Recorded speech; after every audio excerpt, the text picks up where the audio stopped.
नाम जप कितना कर रहे हैं ये जरूरी नहीं है, पर जितना कर रहे हैं कैसे कर रहे हैं ये आवश्यक है। तुलसी निष्ठा केवल गले में पहन करके डोल रहे हैं ये नहीं, तुलसी जी को धारण करके आप कितना मान सम्मान का ध्यान रख रहे हैं, कितने आचार विचार की शुद्धता कर रहे हैं ये आवश्यक है। एकादशी कर रहे हैं, पर एकादशी के दिन आपका व्यवहार, आपका स्वभाव, आपकी क्रियाएं कैसी हैं उसका ध्यान रखें। तो आज एकादशी है और आज हमारे वृंदावन के मुकुटमणि ठाकुर जी श्री राधा वल्लभ लाल जी को जिन्होंने प्रकट किया, ऐसे श्री हेतरवंश महाप्रभु, उनका प्रादुर्भाव हुआ, उनका प्राकट्य आज के दिन हुआ। बंधुओं, श्री महाप्रभु जी जो हैं ये वंशी के अवतार हैं, ठाकुर जी की वंशी। वृंदावन में 3 हरित्रयी हैं, 3 हरि हुए। कौन कौन? पहले हरिवंश महाप्रभु, दूसरे स्वामी श्री हरिदास जी और तीसरे हरिराम व्यास जी। ये हरित्रयी बोली जाती। और इन हरित्रयों के रूप क्या हैं? ललिता, विशाखा और वंशी। इन तीनों का अवतार ये तीनों हैं। आप सबको पता है, और नहीं पता है तो सुन लीजिए। अभी मेरी नासिक में कथा थी तो इतना मुझे सुख मिला। प्रथम दिन और अंतिम दिन 2 दिन में त्र्यंबकेश्वर दर्शन करने गया, क्योंकि मेरा नियम था कि 1 महीने तक मैं उस परिसर से बाहर नहीं जा सकता जहां कथा थी। तो वहां से महादेव का स्थान लगभग 30 किलोमीटर था। प्रथम दिन गया अनुष्ठान से पूर्व, तो जैसे ही मैं पहुंचा कितना सुख मिला। देखो, वहां के सारे पुजारी जो अपने त्र्यंबकेश्वर भगवान के सेवाधिकारी, मैं जैसे ही पहुंचा तो मुझको लेकर के गए, बोले आप चलो गर्भगृह में अंदर प्रणाम करने। मैंने कहा नहीं भैया, देखो मैं खुद वीवीआईपीओं के कथाओं में जाकर के जो है उनकी बुराई निंदा कर देता हूं, खुद बन के जाऊं तो बड़ा विचित्र लगता है। बोले नहीं नहीं, आपको चलना पड़ेगा। मैंने कहा देखो, खुद प्रयास करके जाना उसमें हो सकता है कि गड़बड़ी हो, लेकिन कोई खींच के ले जा रहा हो तो फिर मना नहीं है। आप स्वयं प्रयास करके मत जाओ, लेकिन आपको पुजारी जी स्वयं ही खींच ले जाएं तो फिर दिक्कत नहीं है। कई लोग सोच रहे होंगे बोले ठीक है तो फिर हम पुजारी जीओं से ही अपने संबंध बना लेंगे, बढ़िया, उनसे कह देंगे देखो हम प्रयास नहीं करेंगे, तुम खींच लेना हमको। तो ले गए अंदर, जाकर के महादेव के सामने कुछ स्तुति आदि की, उसके बाद पुष्प अर्पित किया और मेरा रोम रोम पुलकित हो गया। जैसे ही मैंने प्रणाम किया सारे पुजारी एक स्वर में बोले बोलो श्री राधा वल्लभ लाल की। ये सुनते ही मेरा रोम रोम पुलकित। मैंने कहा आप लोगों ने? बोले नहीं, आपने कहा है ना कथा में कि श्री राधा वल्लभ जी जो हैं ये महादेव के ठाकुर जी, ये हमारे श्री महाकाल भगवान के निज ठाकुर जी हैं। जैसे हमारे निज के गोपाल जी, मेरे निज के श्री गिरधर लाल जी, ऐसे ही श्वेतद्वीप में उमा पार्वती और महादेव दोनों मिलकर के अपने निज ठाकुर जी की सेवा करते हैं। वही है श्री राधा वल्लभ लाल जी जो वृंदावन में विराज रहे हैं। ये महादेव के ठाकुर जी। आत्मदेव नाम के ब्राह्मण ने तपस्या करके महादेव को प्रसन्न किया। महादेव ने प्रसन्न होकर के कहा वरदान मांगो, क्या चाहिए ब्राह्मण देवता? तो आत्मदेव ब्राह्मण जो थे वो थोड़े से उनके अंदर यह था कि मैं ऐसा कोई रत्न मांग लूं जिससे मेरे जीवन में कोई अभाव ना रहे, मुझे धन की प्राप्ति होने लग जाए उससे। और आत्मदेव ब्राह्मण ने महादेव से कहा, बोले आपके पास जो सबसे बहुमूल्य रत्न हो वो मुझे दे दीजिए। महादेव ने जैसे ही सुना नेत्र सजल हो गए, बोले तुम सब दुनिया मांग लो हमसे, लेकिन ऐसा मत कहो कि अपना बहुमूल्य रत्न दे दो, क्योंकि महादेव के बहुमूल्य रत्न तो श्री राधा वल्लभ जी हैं। महादेव ने जैसे मना किया, बोले रत्न मत मांगो, बाकी चाहे दुनिया की कोई वस्तु मांग लो। तो आत्मदेव ब्राह्मण को लगा रत्न बड़ा महंगा है, तभी देने से मना कर रहे हैं। चरणों में गिर गया, बोले चाहिए तो वही रत्न चाहिए जिसके लिए आप मना कर रहे हो, नहीं तो कुछ नहीं चाहिए। महादेव भाव नेत्रों से अश्रुपात हो रहे हैं। श्वेतद्वीप गए और जाकर के अपने त्रिभंग लली श्री राधा वल्लभ लाल जी को कंठ से लगाया और एक वस्त्र में ठाकुर जी को पधरा करके आए और आकर के उस आत्मदेव ब्राह्मण को प्रदान कर दिए। महादेव अंतर ध्यान हो गए। उसने तो उत्सुकता से जैसे ही वस्त्र हटा के देखा तो श्री राधा वल्लभ लाल जी खड़े थे। बट दुखी हो गया बेचारा, बोले मैंने तो रत्न मांगा था जी, ऊपर से सेवा और दे गए मुझको, तो वैसे ही खर्चा पूरा नहीं हो रहा घर का, अब इनको भी पधराना पड़ेगा सब कुछ। उनकी सेवा होने लगी। महादेव को बड़ी चिंता, मेरे ठाकुर जी की सेवा में सुख होना चाहिए। तब भगवान की वंशी महादेव ने उनको आज्ञा की, बोले आप सदा उनके अधर पर विराजमान रहती हो। और वंशी के मन में भी ये भाव रहता है कि ठाकुर जी मेरे कोमल छिद्रों को दबा करके मानो मेरी सेवा करते हैं, ठाकुर जी मेरी सेवा करते हैं। इससे वंशी को कई बार मन में ऐसा भाव आता है कि नहीं नहीं नाथ, मैं आपकी सेवा करूं, आप क्यों मेरी सेवा करते हैं। तो वंशी बड़ी कभी कभी व्याकुल रहती है कि मैं ठाकुर जी की सेवा करना चाहती हूं, पर ठाकुर जी देखो होठों की तकिया पे सुला करके अपनी कोमल उंगलियों से मेरे चरण दबाते हैं। मुझे कभी कभी बड़ा श्रम होता है इस भाव से।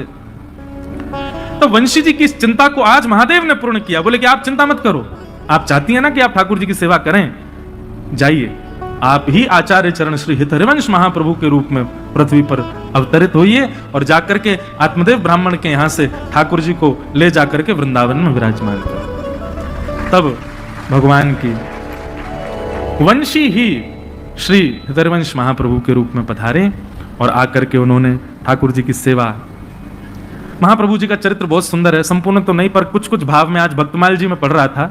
अच्छा, हमारी जीवन की सबसे पहली भक्तमाल कथा है इसी वर्ष 19 से 26 अगस्त हम भागवत कथा करते हैं। और अभी साल में एक राम कथा का भी नियम हो गया है, एक ज्योतिर्लिंग में। पिछली बार सोमनाथ में थी, इस बार रामेश्वरम में है 24 दिसंबर से राम कथा। लेकिन हमारे वृंदावन के संत जनों की आज्ञा हुई कि लाला एक बार अब भक्तमाल जी में भी प्रवेश करो। मैंने कहा महाराज जी मैं भक्तमाल जी तो कहता ही हूं कथा में। बोले नहीं, स्वच्छंद भक्तमाल जी की कथा करो। तो जन्माष्टमी के अवसर पर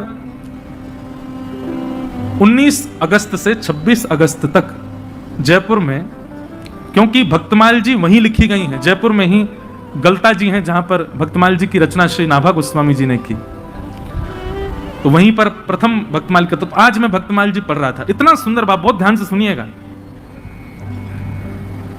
नाभा जी के गुरु जी की आज्ञा हुई कि हे नाभा जी आप एक काम कीजिए। बोले क्या? आपकी भक्ति इतनी तीक्ष्ण है, आपकी भक्ति इतनी प्रबल हो चुकी है, अब आप एक काम करो, बड़े बड़े रसिक जनों ने तो ठाकुर जी का यश गाया, पर आप ठाकुर जी के भक्तों का यश गाओ। तो नाभा जी ने भक्तमाल जी का मन बनाया कि अब मैं भक्तों की माला बनाऊंगा, भक्तों के। एक बात सदैव याद रखना, ठाकुर जी का यश गाना ज्यादा कठिन नहीं है, ठाकुर जी के भक्तों का यश गाना बहुत कठिन है। ठाकुर जी के भक्तों का यश कहना बड़ा कठिन काम है, उसको समझना। ठाकुर जी की कृपा आप समझ जाओगे, पर भक्तों की लीला आप नहीं समझ पाओगे। तो श्री नाभा जी ने मन में विचार किया कि यश गाऊं ठाकुर जी के भक्तों का, तो श्रोता किसको बनाऊं। तो श्री नाभा गोस्वामी जी ने मन में विचार किया कि भगवान का यश भक्त सुनते हैं, तो भक्तों का यश ठाकुर जी सुनेंगे।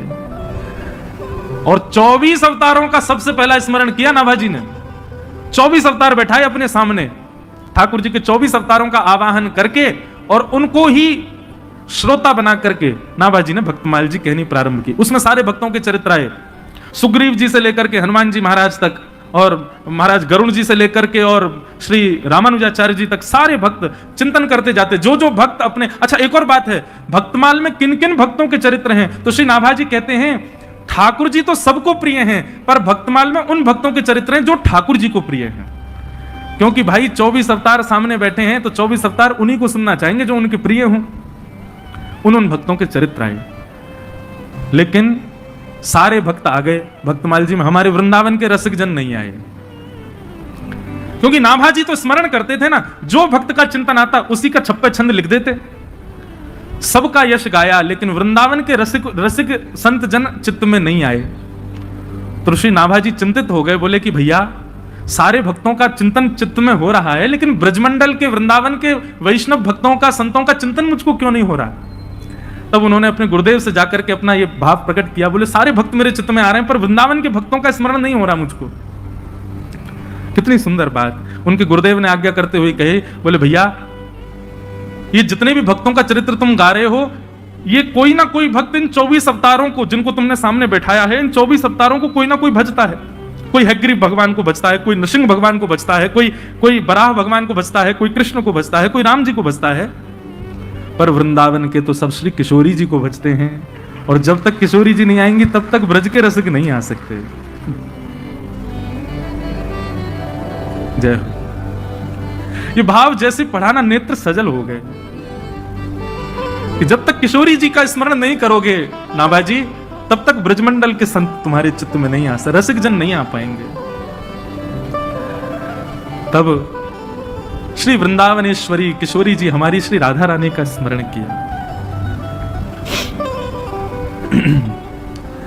एक भाव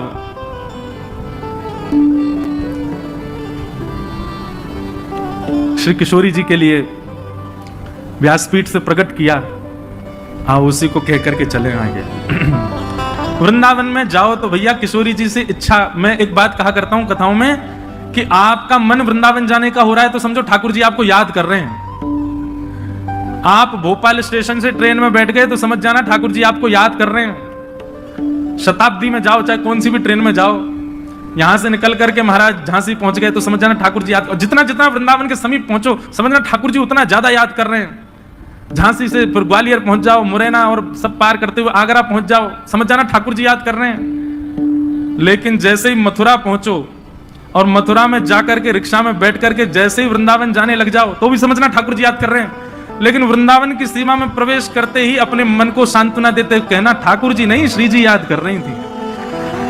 क्योंकि भैया हमारे ठाकुर जी याद करेंगे ना तो हो सकता है ग्वालियर में इंजन खराब हो जाए, ठाकुर जी याद करेंगे तो हो सकता है मथुरा से दूसरी ट्रेन से वापस भोपाल आना पड़ जाए, ठाकुर जी याद करेंगे तो हो सकता है रिक्शा रास्ता में पंचर रह जाए। पर निर्विघ्न रूप से वृंदावन पहुंच गए तो यही समझियो श्री जी ने याद किया तभी हम पहुंच पाए हैं, नहीं तो ये श्री जी की कृपा के बगैर संभव नहीं। तो एक भाव मैंने हमारे लाल जी ने प्रकट करवाया कि वृंदावन में क्या क्या भावना होनी चाहिए चित्त में। सब लोग मेरे साथ गाओ, श्री जी को स्मरण करो तभी आचार्य चरण आएंगे। आज तीसरा दिन है कथा का, अब श्री जी आएंगी तो ब्रज के भाव अपने आप आएंगे। राधिका रानी जी, वृषभानु दुलारी जी, राधिका रानी जी, वृषभानु दुलारी जी, राधिका रानी। जो एक बात सुन लो, जो ताली बजा के नहीं गाएगा उसको अपने बगल वाले की सौगंध है, और जो ताली बजा के नहीं गाएगा उसको ये लगे बगल वाला मेरा शत्रु, मैं तो बिल्कुल नहीं बजाऊं, अगले जन्म में तुम्हारा ब्याह नहीं होगा। देखो खूब प्रेम से भाव से हमारी श्री जी को याद करो तो भैया निमग्न हो जाओ, भले ही नेत्र मत खोलो, नेत्र बंद करके वृंदावन का स्मरण करते हुए गाओ। ओ राधिका रानी जी, वृषभानु दुलारी जी, राधिका रानी जी, वृषभानु दुलारी जी। हो सुन लो अरज हमारी हमारी, रहूं ब्रज रज को पास रहूं ब्रज रज को पास। तो स्वामी जी बोले सारे भक्तों का चिंतन हो रहा है लेकिन ब्रज के भक्तों का चिंतन नहीं हो रहा। तब उनके गुरुदेव ने आज्ञा की, बोले तुमने 24 भगवान के अवतारों का आवाहन कर लिया तो जो 24 अवतारों को पूजते हैं उनके तुमको चिंतन हो रहे हैं, पर भैया ये ब्रजवासी हैं, ये तो केवल एक ही को पूजें। कौन को? बोले वृषभानु दुलारी को, श्यामा जी को। जब तक किशोरी जी का स्मरण नहीं करोगे, किशोरी जी का आह्वान नहीं करोगे, तब तक ब्रज के रसिक संतों का स्मरण नहीं हो सकता। हमारे ब्रज में गांव में हमारे माई श्यामा जू को राज। कैसी श्यामा जू? बोले जाके अधीन सदा ही सांवरो, जाके अधीन सदा ही सांवरो, या ब्रज को सिरताज। हमारे माई श्यामा जू को राज। तब नाभा जी ने श्री किशोरी जी का स्मरण किया, और किशोरी जी का स्मरण करते ही सबसे पहले उनके चित्त में जो स्मृति आई वो थी श्री हित हरिवंश महाप्रभु। उन्हीं का ही चिंतन आया जिनका आज उत्सव है। और श्री नाभा जी ने महाप्रभु जी का चरित्र वर्णन किया। थोड़े थोड़े भाव कुछ में कह करके महाप्रभु जी को हम प्रणाम कर लें। आचार्य चरण का जन्मोत्सव है।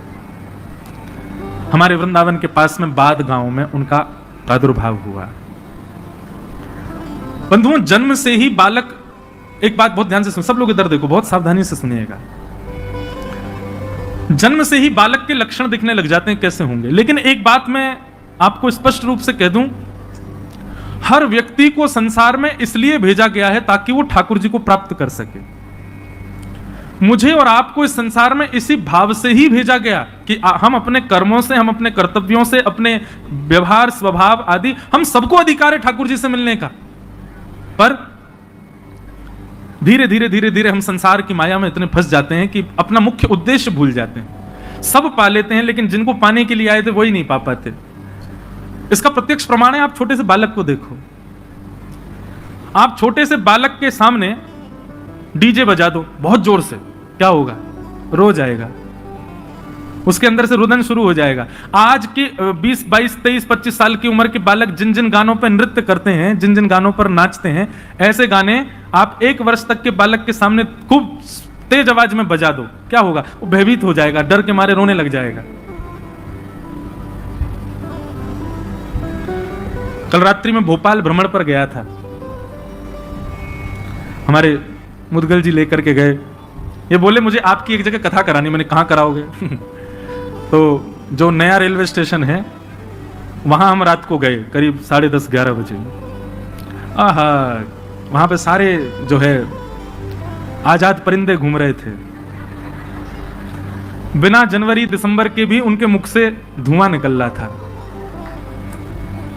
और ये मुझको कहे यहां कथा करानी है महाराज जी, और यही सब श्रोताओं के। मैंने कहा जय हो, धन्य हैं। और धुआंधार वहां गाने चल रहे थे, तो देख करके इच्छा हुई कि चलो करेंगे, कभी यहां भी करेंगे। तो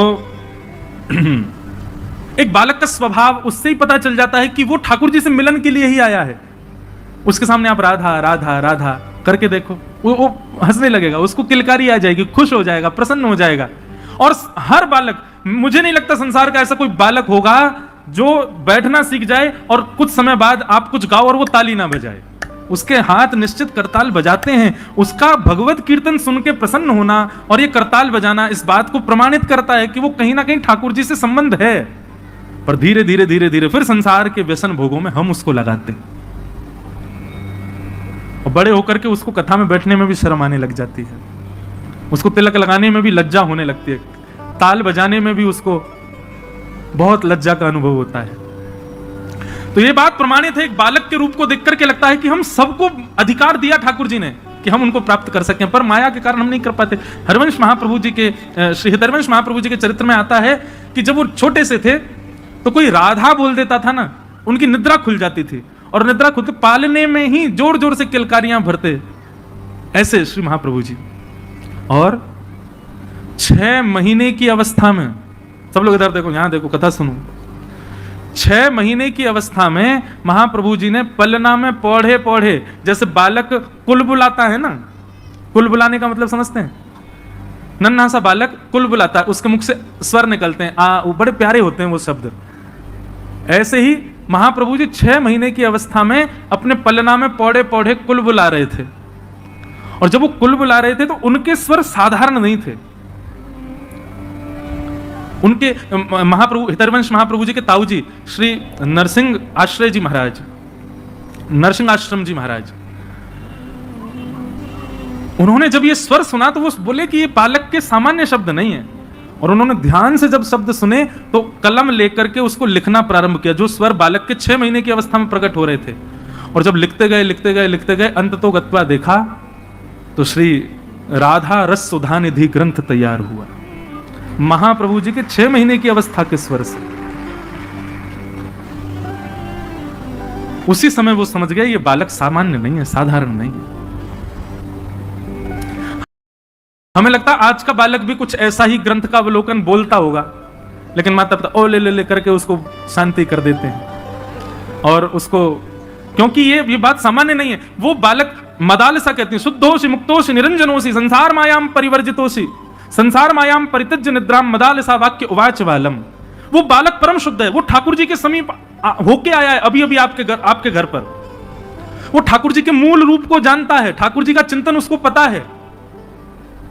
उस समय अगर वो कोई स्वर प्रकट कर रहा है तो निश्चित है उसमें कोई वेदवाणी निश्चित होगी। पर हम लोग इतने ज्ञानी नहीं, इतने ज्ञाता नहीं, इसलिए हमको पता नहीं चल पाता। तो 6 महीने की अवस्था में जो स्वर प्रकट हुए, उन्हीं से ही राधा सुधा निधि, जो कि हमारे वृंदावन के राधा वल्लभियों का प्राण धन है, वो प्रकट हो गया।